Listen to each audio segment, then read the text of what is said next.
Welcome into the Bubba Rose Show. We really appreciate you tuning in, however and whenever you're joining us. Anyone who knows me knows that I absolutely love college baseball, and no one, I mean no one, covers Division One college baseball better than the folks at D1Baseball. Aaron Fitt, Kendall Rogers, Mike Rooney, and company do a fabulous job. They really analyze it and break it down from all angles, and I highly encourage anyone who loves college baseball to check it out at D1Baseball.com. First pitch for the 2021 season is just a week or so away, and I know a lot of folks around the country are like myself and hungry for college baseball, as it will have been more than 11 months since the last game was played in the middle of March 2020. On Wednesday, February 10th, I caught up with Aaron Fitt of D1 Baseball, and we had an excellent conversation about a variety of topics, previewing the 2021 season. And let's go ahead and go to that right now. With first pitch for college baseball just over a week away, very excited to have this next guy on the program. Welcome in from D1 Baseball, Aaron Fitt. Aaron, we appreciate your time this afternoon. My pleasure, Bubba. It's good to be with you. Absolutely. Appreciate you coming on. Always enjoy talking college baseball. And right off the bat, and let's go back 10 months or so now to mid-March of 2020 and just talk about the craziness with you doing what you do and everyone there at D1 Baseball. I know you were headed to a series between Florida and Georgia, if I recall correctly. So just talk about that and how crazy the last 10 months have been. Yeah, it was wild. I mean, it was a surreal experience for us. I think like it was for everyone, but for us in particular, we were just getting our season off the ground. We're 4 weeks into a 16-week regular season and the postseason, and I just remember thinking, what the heck am I going to do with myself for the next 3 months? And it was a weird spring. I mean, there's no other way to put it. It was sad. When we got to June and realized there's no College World Series. That hit harder than I even expected it to. I mean, it was something that I've been doing for I think 16 years in a row or something. I'd been to Omaha, and to have a June just sitting at home was a little surreal. But we got through that. We're just grateful to all of our readers out there that continue to support us all year long, even without a season. It really blew us away how tight knit this college baseball community is, and how much people stuck with us, and when we sure appreciate it. So we're luckier than a lot of people are. Let's put it that way. Of course, the COVID-19 pandemic is ripple effects have been seen in so many areas. No matter what your specific area is and what you do, but with college baseball, there's so many changes. We'll talk about some of the impact. Let's start off on talking about some of the rules. I know this year, and specifically game competition, you're going to have players, pitchers specifically, that are allowed to have a damp rag in their pocket so they're not going to their mouth when they're on the field. Yeah, that's right. I mean, it's just one of those little things that you wouldn't really think about until we find ourselves in this pandemic environment, and it's just kind of a common sense measure. Good for the rules committee for making that change. And I don't think there's most of the stuff that is coming in this year on field isn't a huge difference, aside from obviously the extra innings rule, which we'll see how many conferences choose to adopt that. The rule that was passed down was you're allowed to use the same extra inning rule that Major League Baseball used, right? So you can start the 10th inning with the runner on second base, but it's not mandatory. So I don't know how widespread that'll be. But I think the most important thing is the relaxation of the roster cap, because this year, more than ever, that depth is going to be important. If you've got guys testing positive, or you have contact tracing stuff happening right before a series, it's nice that you have more than 35 men at your disposal if you need them. And in addition to, of course, the main reason for that legislation going through was just because everybody got an extra year of eligibility back. And so you have more players coming in, you had a shortened draft, and it just created this whole roster crunch. And I'm glad the NCAA took some common sense steps to alleviate that crunch and give kids an opportunity to continue their collegiate careers. Yeah, that's certainly been a common theme from talking to a number of coaches around the state and region. and that being deeper rosters than ever before. And like you said, hopefully that depth won't be needed, but I'm sure some teams will and some will not. But in terms of the depth and some of the other impacts, you're obviously very well connected. I know you had the opportunity to get out and visit 40 or so programs in the fall. And so just talk about some of the feedback you got from the coaches that you've interacted with over the last several months. Yeah, even more than usual, everybody loves their team. And certainly when you make the rounds in fall ball, I mean, that's common. Everybody's optimistic, right? Everybody hopes they're going to be good. But this year, I mean, it's just a different level. I mean, every coach, this is the best team we've ever had, because it's just so much talent back. It's nuts. And so, we're just going to have to kind of revise the baseline expectations now. I mean, if you're good, that's great. But how much better are you compared to how much better everyone else is? That's the new standard. And it's going to be a great year for college baseball. If you like talent, and who doesn't like talent, there's more of it than we've ever seen. And so, it's going to be, I think, a lot of fun to watch and to see these teams kind of duke it out with their best rosters in a long time and see who's standing at the end. Another one of the rule changes we haven't touched on is the possibility of playing with one umpire. That can, in fact, happen. And I saw Kendall Rogers, one of your partners there at D1Baseball, talking about that and how that's a very interesting possibility. What were your thoughts on that? Yeah, that'll be interesting to see how that plays out. I mean, obviously, ideally you want as many umpires as you can possibly have, but I also think, again, it's one of those just kind of common sense things. In this weird era that we're currently living in, you just have to make provisions to allow as much flexibility as you can and to try to get these games in, because what we don't want is to have a series wiped out because you get an umpire that tests positive and you can't go with a shortened crew. I mean, I think one umpire, if necessary, is better than just having to cancel a game. And so I like that they're making these kind of steps to, do everything we can to try to get this season in. Shifting gears and starting to take a look at some of the teams around the country, and we'll start off at home. I'm an East Carolina guy, season ticket holder for the Pirates. Cliff Godwin entering year 7, and I know you had the opportunity to get down to Clark LeClaire in the fall, as you typically do. So just talk about all the Pirates return. The weekend rotation, really sets up nicely for Cliff and the staff. Yeah. So just talk about the Pirates and I guess start with the pitching and then we'll dive into things positionally.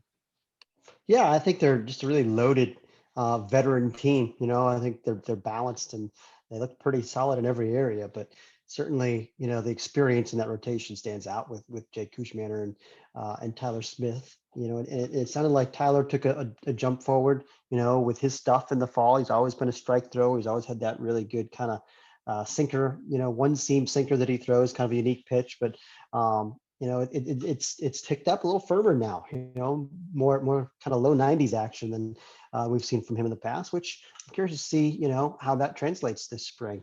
Improve the secondary stuff as well, because he kind of, he's always just kind of been that like workhorse, not necessarily the sexy stuff guy, but the guy that just gets out there and gives you gritty innings. And maybe he can be a little bit more than that.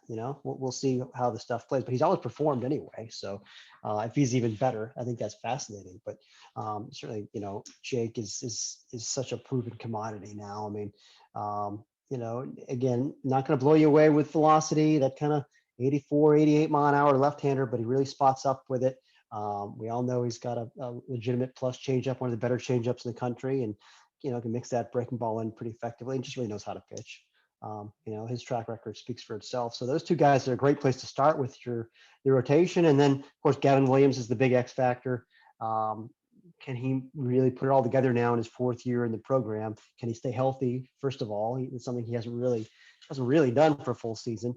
Can he maintain the consistency of his stuff? I mean, everyone knows you see him on the right day, maybe you'll see triple digits, but another day it might be 89, 91. It's like, is this the same guy?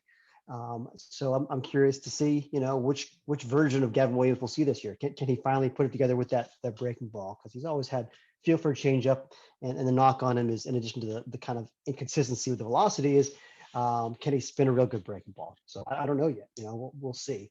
Um, if he can, then he can be your legitimate number one, Friday night ace.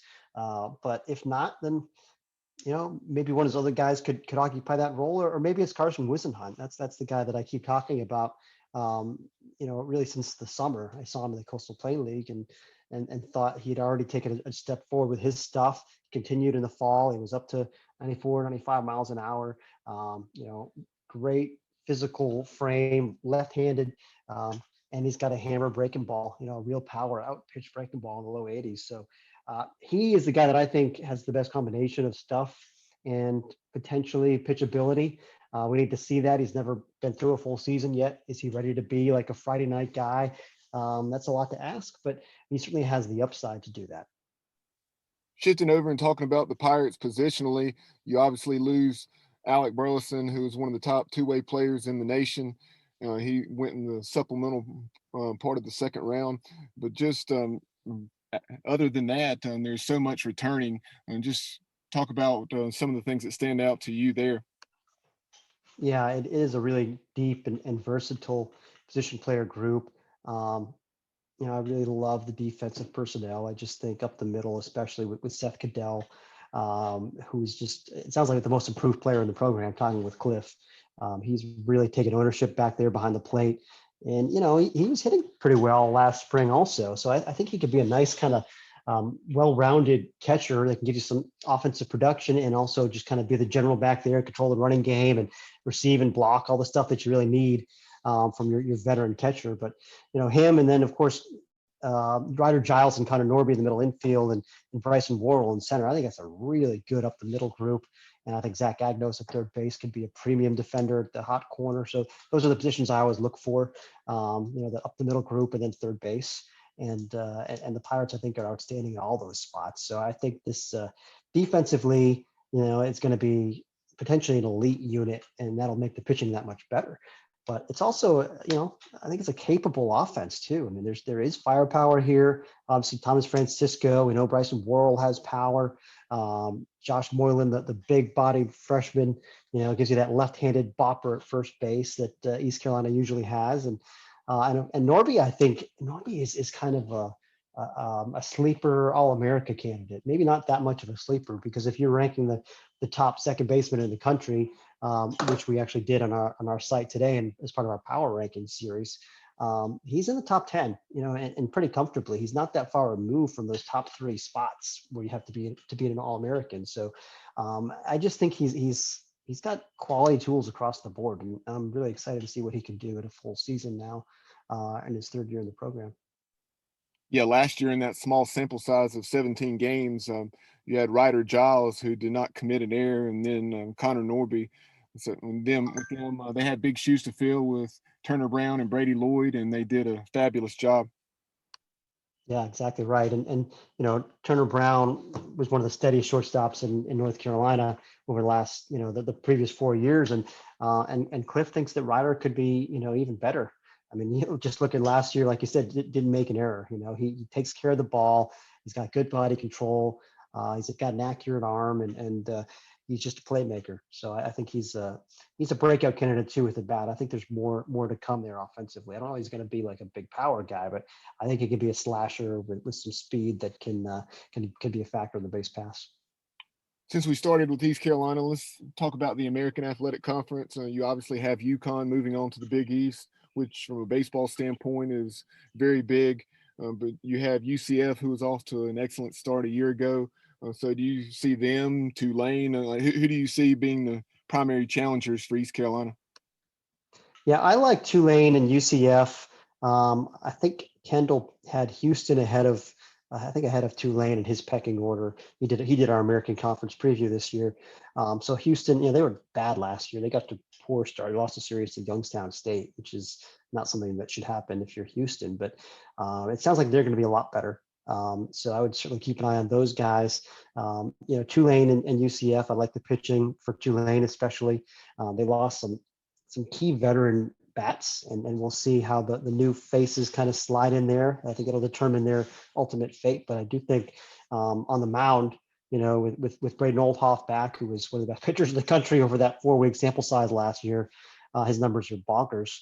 But with him and Donovan Benoit and Jack Aldrich, it's a really strong pitching core there that I think will keep them very competitive. And UCF lost some pieces also, but Colton Gordon came in last year as a transfer and really solidified the rotation. He's back to be kind of that ace, and athleticism, speed in the lineup. I don't think it's really that scary of a lineup. There's not a ton of firepower, but they were off to a great start last year.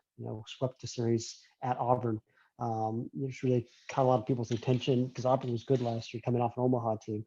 But UCF is definitely going to be a factor. And then Wichita State, I would keep an eye on. And Cincinnati. I mean, really, I could go on and on because it seems like every year the American is like this. It's just a dogfight. And I feel like you get to May and there's like 6 teams within 2 games of each other in the standings almost every year. And it could be like that again, because I think Wichita State and Cincinnati both kind of lying in the weeds here with some older position player groups. And Wichita was one of the big surprises in the country last year. They got off to a really good start when everyone thought they were going to be a cellar dweller. So new coaching staff there has done a really good job.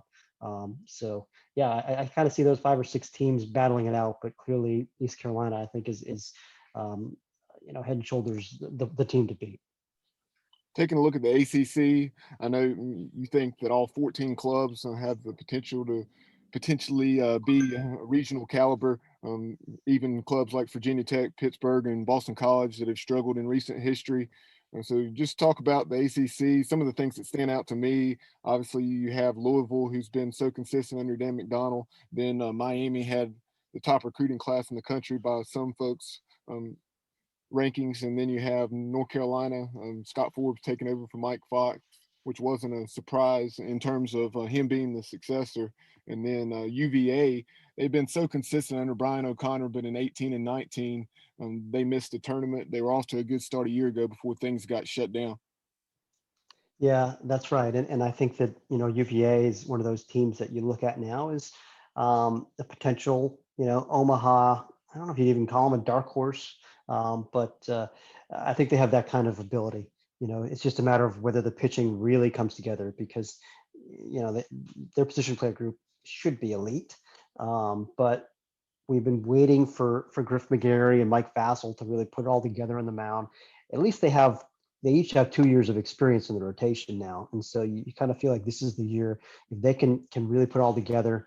I like what they're doing, moving Andrew Abbott to the Friday starter role. He's been kind of their best pitcher the last few years, but out of the bullpen. But I think moving him to Friday really stabilizes the rotation and all the other pieces fall into place behind him. So, yeah, I think UVA, I think Wake Forest is really dangerous this year. Another team that got back some guys through the draft that they really shouldn't have gotten back.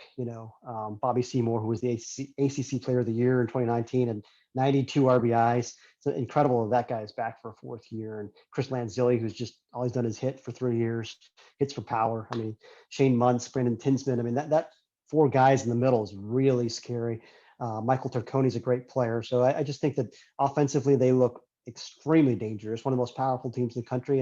And I think on paper, their weekend rotation stacks up is probably the best in the ACC when you factor in stuff and experience. So, I think those are kind of teams that, the last 2 years maybe haven't been as great, but now the last 2 full seasons, I should say. But now I think they're really built to make some noise. So, along with your kind of regular powers, Louisville, NC State's going to be there as usual, Florida State, Miami. And then Georgia Tech, I really love their young talent, the freshman and sophomore groups in particular. That's, I think, going to be a very exciting club. So, and Duke, it's amazing now coming off back-to-back super regional appearances. They probably had their best team yet last spring, and then the season gets canceled. But they lose Bryce Jarvis, their ace. They lose Thomas Girard at the back of the bullpen. So they're just outside our top 25 in the preseason, but not by much because there's still a lot to like there. It's kind of the position player group reminds me a lot of East Carolina's with the extremely strong defensive unit with a lot of veteran guys, some power in there, some speed. So it's just a matter of how the pitching materializes, but they like their depth on the mound too. So again, I don't know how long we ramble on about the ACC because Boston College is one of my favorite sleepers out there.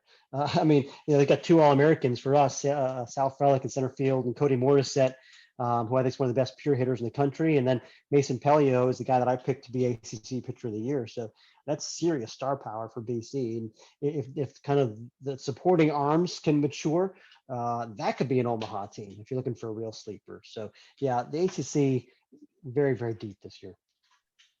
Moving on, talking about the SEC, I know on your preview on D1Baseball it said the mightiest gets even mightier. You have 6 clubs in the top 12, 9 in the top 25, and you have number 1 Florida, and then you expect Vandy to obviously challenge there, and then on the west side of things you have Ole Miss, Mississippi State, and Arkansas leading the way. Yeah, it's really a log jam at the top, like it usually is in that league. But I do think Florida kind of has separated itself from everybody else heading into the season anyway. I just think that they're the most complete club in college baseball. I think it might be the best offense in the country and maybe the best pitching staff in the country. I mean, that's how good they are. They're ridiculously loaded. But Vandy with Kumar Rocker and Jack Leiter, I mean, you might have potentially the top 2 picks in the draft. As your 1-2 punch in your rotation. So that's pretty good. We'll just see how all their younger players, they're really unproven players in the lineup, how those guys can mature. Obviously, there's talent because it's Vanderbilt, but because the season was cut short last year, a lot of the players that they're relying on haven't ever played an SEC game. So that's the question mark for Vandy. But I think Ole Miss, Mississippi State both stand out for really, really good pitching. More than anything, that's what stands out with those 2 groups. Ole Miss also very physical in the lineup, and Mississippi State has a nice kind of veteran core back with Josh Hatcher and Rowdy Jordan and Tanner Allen that they can kind of build that lineup around. So Arkansas, extremely physical offensive team, lots of big power arms, but it's just I don't think they have necessarily the proven front end guys. They don't have maybe the ace that it's kind of like East Carolina in that respect. It's a lot of arms, but who's going to be the true shutdown guy at the front? They need to figure out their roles, but certainly you got to like all the pieces they have to work with. So I mean, the SEC is always the deepest league, and it certainly is this year because even the teams at the bottom, I mean, somebody's got to finish last. I picked Kentucky and Missouri at the bottom of the league, but I like both those teams. I mean, Kentucky, I think, should have one of the top 3 offenses in the SEC. And if they pitch at all, then they're going to beat a lot of people with that offense. So, and Missouri, I mean, boy, they were one of my favorite sleepers heading into last year. There's a lot back from that club. So anybody can beat anybody on a given weekend, but I don't know if anybody's going to beat Florida. That would be the exception. They're ridiculous. You mentioned newcomers. I know you guys projected Dylan Cruz as the outfielder for LSU to be the newcomer of the year in the league. So if you would talk about him and maybe some of the other newcomers that really stand out in the SEC. Yeah, LSU's got 2 premium freshmen that I think are going to step right into the weekend rotation. And Cruz, he's one of those guys that, he pulled his name out of the draft. He probably could have been a 1st round pick had there been a full spring and and he wanted to, if he'd wanted to go play right away. But it's really good tools across the board. I mean, he's got another one of those like rare 5-tool talents, plus runner, plus arm. He can go get it in the outfield. He's going to really hit for I think average and power. So it's really good ability across the board. He's got a great track record at, against premium competition as a prep, and he even performed against older guys this summer in the Florida Collegiate League. So he's the one freshman, and then the other one is Trey Morgan at first base, who just a really sweet left-handed stroke. And now he's one of those athletic first basemen, kind of like Evan White was at Kentucky, now with the Mariners. He's kind of in that mold, a guy that can play premium defense if you leave him at first base, but the bat speed and the feel for hitting is pretty special there. Last question about the SEC before we move on and talk about the Big Ten. You have Alabama. They've had a resurgence in basketball this year on the men's side. Baseball's been down for quite some time now. They were off to a 16-1 start last year, and I did not go back and check that schedule to obviously it wasn't against SEC competition, But what do you see for the Crimson Tide? Or are they a team that's going to be potentially interregional and making some noise? They're dangerous, I'll tell you that. And the only question is, they're definitely better. The only question is how much better are they compared to how much better everyone else is, right? I mean, I could see them finishing in the middle of the pack and being comfortably in a regional. But again, when you start lining these teams up, you pretty quickly get to 10 or 11 teams that are proven a lot more than Alabama is. And so, I think Connor Prelip gives them a real advantage every Friday night.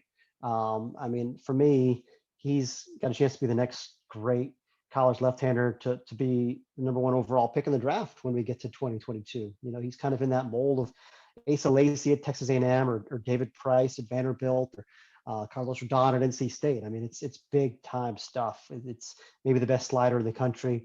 93, 95, 96 from the left side, or, kind of a tough slot, and he really spots up the fastball. So I think he's special. I don't know how much pitching depth that they've got. That would be my biggest question about Alabama compared to a lot of the SEC teams. I mean, I think their top 5 to 7 arms are pretty good. If they mature, then those guys can certainly give them a chance. But I think you need to be a little bit deeper to get through this league. But I do think their position playing group looks pretty good. I mean, one of my favorite breakout candidates in the country is a guy named Peyton Wilson, who's a second-year freshman there, kind of a smaller framed, really wiry, strong, explosive athlete, switch hitter. He's got serious feel for the barrel from both sides. He can play anywhere. You put him in center field, second base, catcher. He's just an athlete and a gamer, and comes from great football family, and he kind of brings that football mentality. He's just a lot of fun to watch. Moving on to the Big Ten, you got to start in Ann Arbor. Everything that Eric Bakich and his staff have done, playing for a national title against Vanderbilt in 2019. They were number one for a short time a season ago. So just touch on the Michigan Wolverines and then maybe some of their challengers. Well, I think the Big Ten is pretty wide open, to be honest with you. I don't know. For me, there isn't a clear-cut favorite, and we picked Michigan, our Midwest team. They kind of arrived at that conclusion, and I'm not going to argue with it because again, this is a program that was one win away from national championship 2 years ago, and there's plenty of nice players back from that run. Like Christian Bullock is back, and Riley Bertram, and some of these players that were kind of complementary pieces for that team are back. Now, the key bats from that team are gone, and the key arms from that team are gone. So it's really not the same club. But Stephen Hadger is the left-hander. He's really a key. He was great last spring, had a bad fall, but when he's at his best, he's really good. One of the better aces out there, can run it up into the mid 90s and miss bats with secondary stuff. So I think Hadger and Cameron Weston 1-2 punch is really what people are hanging their hats on when you look at Michigan. But for me, I think Indiana's pitching staff is even better. I really think Indiana's a team to beat in the Big Ten, even though we picked Michigan as a publication. I like the Hoosiers a little better. I just think their arms are really good and deep. I think Grant Richardson in center field is a superstar on the rise, and I think that team is dangerous. Maryland is really dangerous with Maxwell Costas, the first team preseason All-American, leading the way, and Randy Bednar back, and Chris Aline. I mean, it's a nice core for their lineup. So but this team, I mean, this league, if you told me that Iowa or Illinois or even Nebraska or even maybe Minnesota, if any one of those teams, Ohio State, any one of those teams could win the league, and I wouldn't be surprised. I mean, it's just really, really wide open. Moving on to the Big 12, it starts in the Lone Star State with the trio of Texas Tech, Texas, and TCU. Who do you like in the Big 12? Texas Tech is kind of impossible to bet against right now. They're just such a machine. One of those programs, kind of like Florida and UCLA and Vanderbilt. They're just absolutely rolling, and they're insanely deep. Their position player group has a lot of power and speed, and they're going to play a high octane style of offense and push the action on the base pass, but also hit a lot of home runs, and it's just going to be like a full court press all the time. Just good luck getting through that lineup. But on the mound, there's just, as usual, tons of power arms. It's just like, it's crazy every year. they just have guy after guy throwing mid-90s, and that's the case again. They just don't have really the maybe established number one guy, kind of like Arkansas in that respect. But they're the team for me to beat in the Big 12. But certainly Texas and TCU. TCU, very veteran position player group. They got a bunch of fifth and sixth year guys back. That I think is a real asset, having that kind of experience. And I like the depth of their pitching staff too. It's just, again, a staff that hasn't really been through it yet because of the pandemic last year. Some of the big newcomers they brought in last year haven't been through the Big 12 yet. So if those guys can mature, they're certainly, an Omaha caliber club. But the one for me that I really am excited about is West Virginia, a team that hosted a regional for the first time in 2019. And, there are a lot of nice pieces back from that club, but also some very exciting young arms. I just think power pitching really stands out for West Virginia. The one thing that concerns me is they lost Ryan Bergert, who I thought was going to be a candidate for Big 12 Pitcher of the Year. He's out for the season with an injury, which is certainly a blow. But I still think they have a real ace with Jackson Wolf, pretty good wiry lefty with quality stuff, and big time arms in the bullpen. So that one is a fascinating team that we kind of juiced up our rankings more than other people did. I felt a little better about that before the Bergert injury, but I still think they're very dangerous.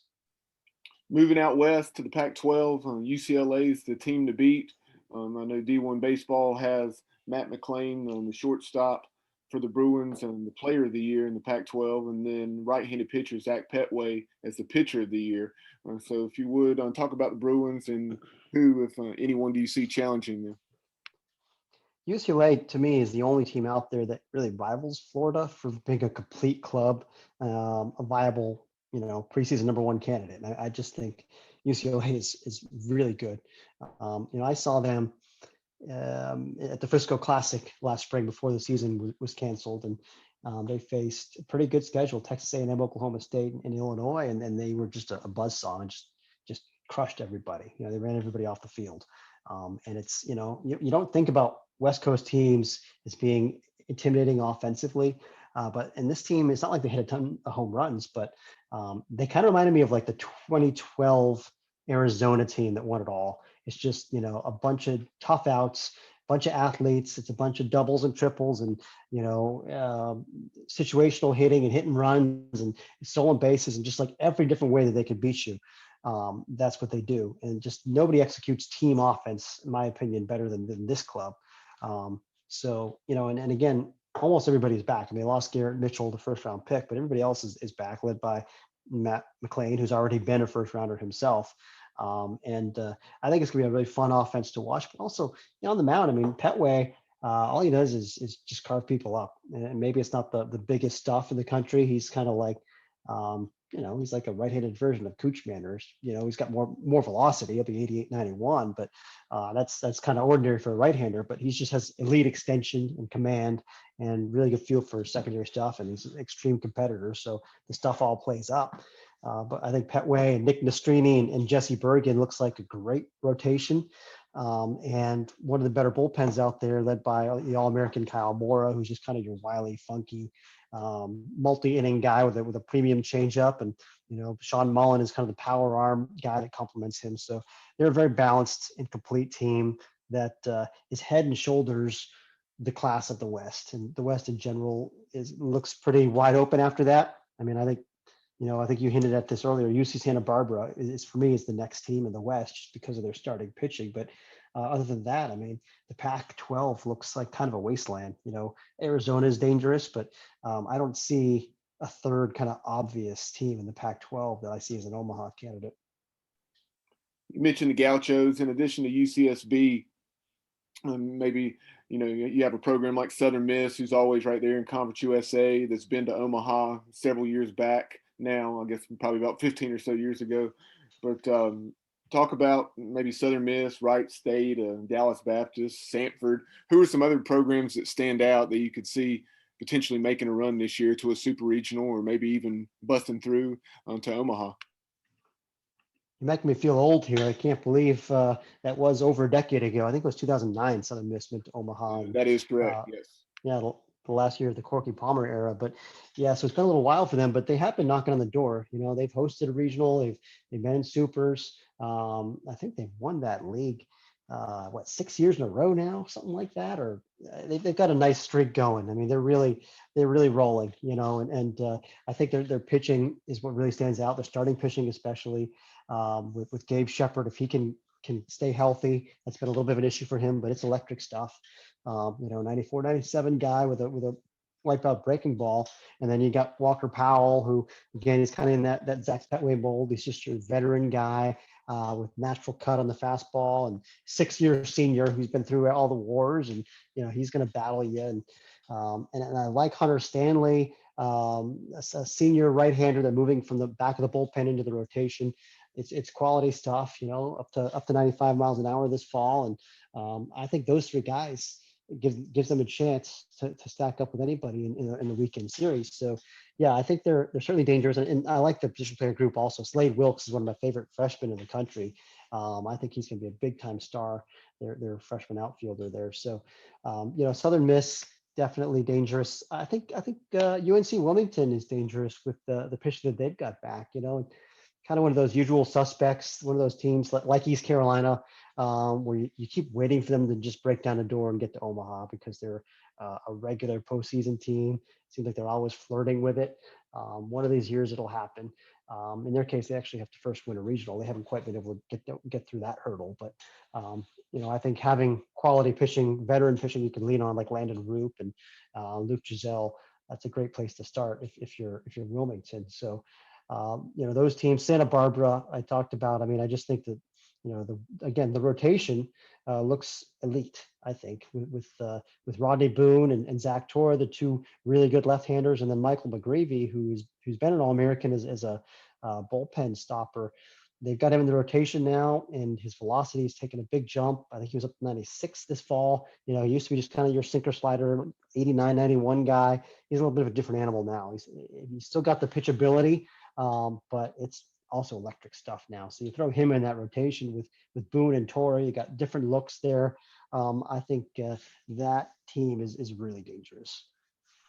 Aaron, really appreciate your time this afternoon. But before we let you go, D1Baseball, it's a site that has existed since 2003, but you guys relaunched it in January of 2015. So you guys are entering year 7.